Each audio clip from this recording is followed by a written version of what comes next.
Most of us are understanding different vocabularies that we are meant to use in a certain thing. We are understanding context more and more, but we also are understanding how to manipulate those contexts at every level, not just in terms of the government, but also, in simple ways like the way we dress, we talk, how we are on Instagram, what kind of words we use. It's about projection. My name is Anselm Franke, and I am one of the curators of the Forum Expanded. Today we will be discussing with the filmmakers of 3 films part of this year's Forum Expanded.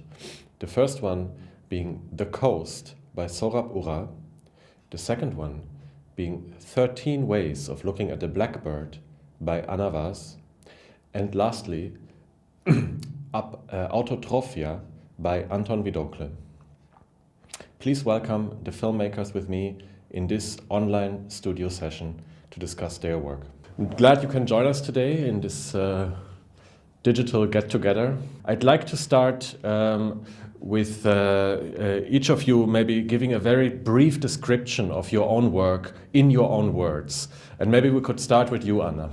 I guess that in order to introduce 13 Ways of Looking at a Blackbird, I need to first of all situate the way in which this film was produced, because I think that rather than a finished film in the classic way, or in the way that I've been making films for a long time, this is a collective work, and it's a work that is the result of a 1-year experience in a high school here in Lisbon with a group of high school students in which we were questioning what cinema can or could actually be.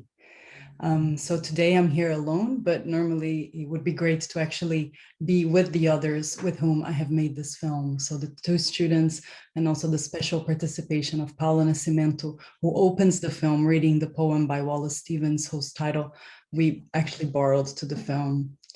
So the film is the result of this 1-year very experimental project in which we were questioning the limits of cinema as a visible art form, as an art form dedicated to the visual, and rather trying to awaken an ecology of sensations, the sensorial, and ways of working with the visual that are beyond just what the image can be.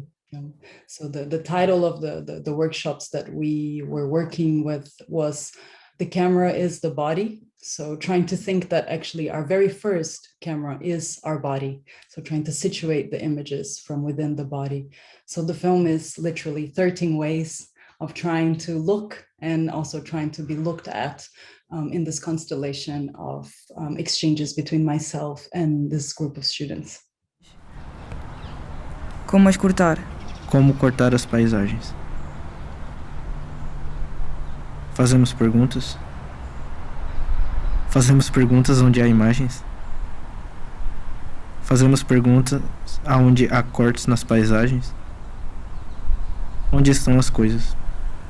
Onde estão as coisas dentro das imagens? Yeah, well, to begin with, we didn't want to actually be making images or working with images directly. So for about 4 months, we were actually together leading a few sensorial exercises that would go from meditation to silent walks to cutting off one of our senses in order to tune into other senses. So that's why you see in the film, there's lots of moments in which the students are with their eyes closed, trying to imagine or trying to foresee something that we don't actually see on screen. So we were very hesitant in the beginning straight away with making images, but rather trying to think of what they could be. Then, of course, we're living a pandemic that completely inflicted in our ways of working, that had a lot to do with actually being present together in the classroom. So I'd see them every week for the 12 months of the year, and suddenly we couldn't see each other anymore. And in order to keep the project alive, what we did is that we, of course, converted to this digital way of trying to think about films. And the students started filming alone at home. So filming from their homes was a way in which for them to kind of begin thinking about what does it mean to make images imprisoned inside their apartments. So every week we would have exercises of, shooting perhaps only from the window, or trying to film with another being at the house, or trying to look at the archives of the house, of the books of the house, trying to look at the house as a narrative space.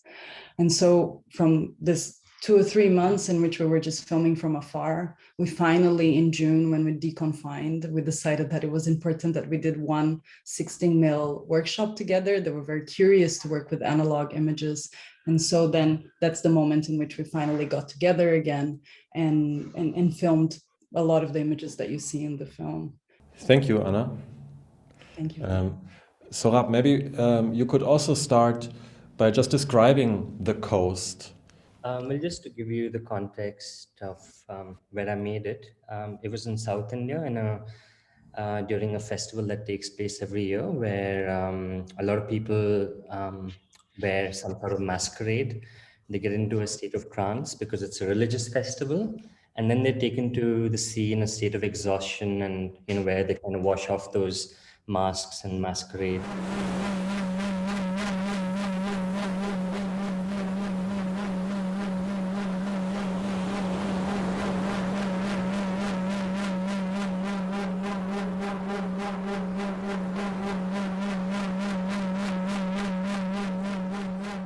Quite an amazing sort of 1 week because I think society in India somehow we don't really see men, women in the sea together, especially at night. Night is always looked at as this sort of an evil hour, and so for 1 week you see hundreds of thousands of people in the sea in the dead of the night. So that was the premise. I'd already been working there for about 6-7 years.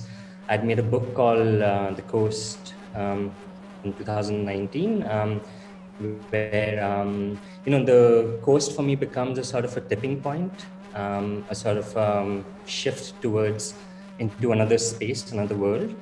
That tipping point is not so fixed; it's fluid, kind of like how the waves kind of wash, onto the shore. I think for me, the coast also becomes a metaphor for the world that I feel we are kind of existing in, where a lot of us are, in a way, acting or reacting with many masks on, and I'm just hoping for, in the sea. The sea is a place which is more liquid, and that's a place of hope for me in some ways. I think about how like right now, when I imagine how I walked into the sea at that time, when I was on firm ground, I could feel the earth in a certain way. And as I walked onto dry sand, that sensation shifted, my own location shifted. And as, I moved into the wet sand and after that into the sea, where I could feel the undercurrents kind of swirl around my feet and pull me in different directions, where I was feeling a bit more unstable in what I was experiencing. In a way, that's the world that I experience today, which is this world which is trying to pull at my feet from all different sides. In the beginning, I think of the coast, a lot of the characters are male, and there is a sense of conquest in the way they relate to the sea. And then there's a pause where you see the feet of a person who's not necessarily male, wearing a sari. And beyond that, there are mostly these non-male characters, and there's a different relationship to the sea. So in a way, what I'm also trying to get at is this element of time where I'm also trying to, in a way, hope for a better future, because this work is part of a much larger sort of body, which has another film called The Lost Head and the Bird. It's got the book, The Coast, and this is the final work, which is focusing just on that one moment in the sea. The Lost Head and the Bird is pretty much on land. It's violent. It exists in 12 different iterations. Where the whole it's looking at power. It's looking at power being in the ones who are telling stories, and it's looking at the way these realities are being manipulated. And for me, over the course of the last 6 years, after having experienced fake news, looking at everything that's happening in India right now with the way lynchings are being engineered through rumors, and somehow a sense of balance is kind of lost here in terms of, we don't know what's happening at the moment.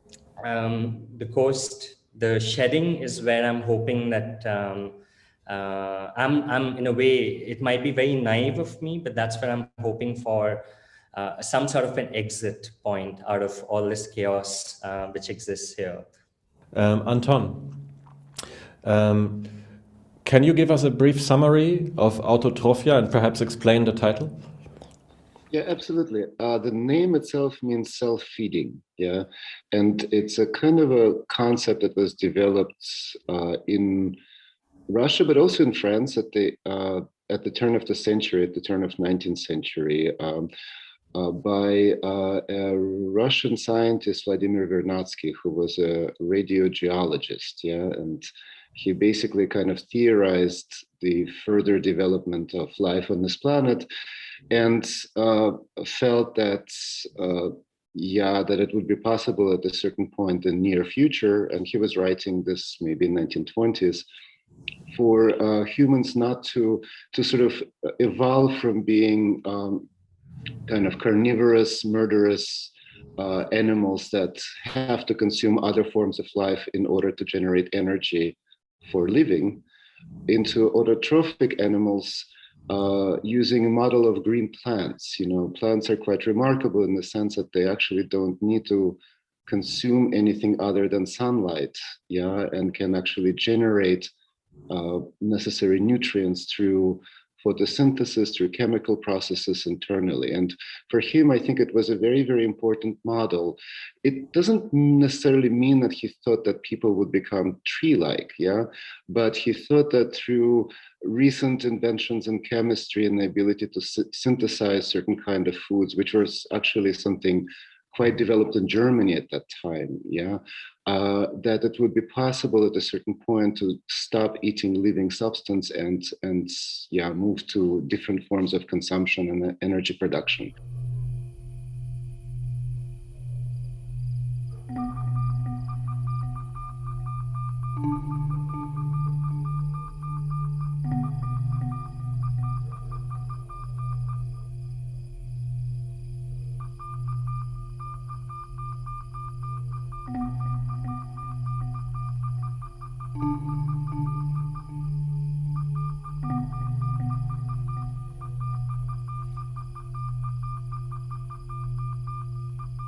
The film itself was commissioned as a part of an exhibition in the south of Italy, in this province called Basilicata.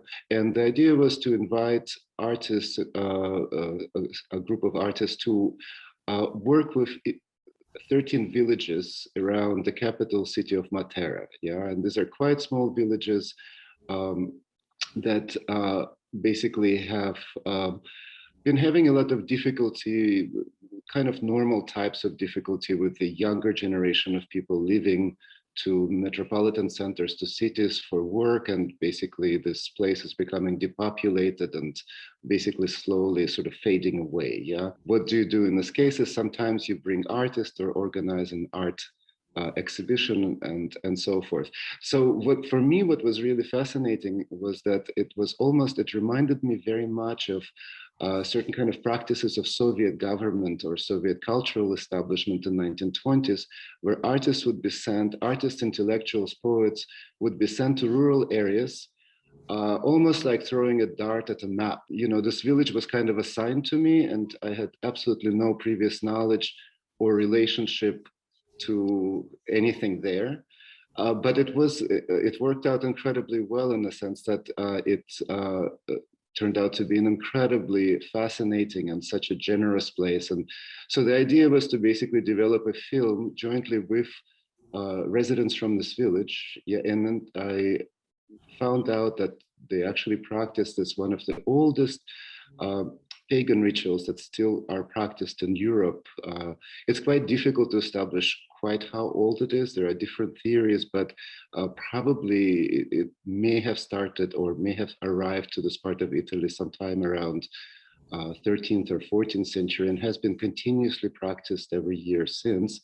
It's a kind of a fertility ritual. So in the film, there are these three elements. There is this very old pagan ritual of rebirth, yeah, and which is based on a kind of a form of tree worship. There is the philosophical, theoretical text of Vernadsky about self-feeding and learning from green plants.